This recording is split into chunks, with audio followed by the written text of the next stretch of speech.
என் செயல் யாதொன்றும் இல்லை உன் செயலென்றே உணரப்பெற்றேன். உன் செய்த பாவத்தினாலே இந்த மனித உடல் இப்பூமியில் நான் எடுத்தேனடா மாதேவா. ஆசை, பாசம், காமம், இது 3 தான் வாழ்விக்கு அடிப்படை. இது 3ஐயும் அத்தா பூமியிலேருந்து தப்பிக்கலாம். பூமி என்கிற கொடிய நரகம் அது. சொர்க்கம் மேலே இருக்கிறது. வாழ்க்கையிலே 2 இருக்குது.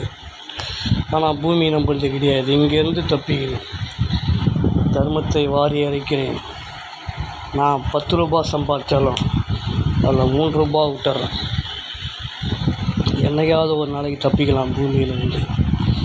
நீங்களும் ட்ரை பண்ணுங்கள் ஃப்ரெண்ட்ஸ். ஆசையாத்து பாருங்கள், முடியாது. பாசம் இருக்கிற வரைக்கும் பூமியிலே உழவாடணும். பாசத்தை என்னைக்கு அக்கறமோ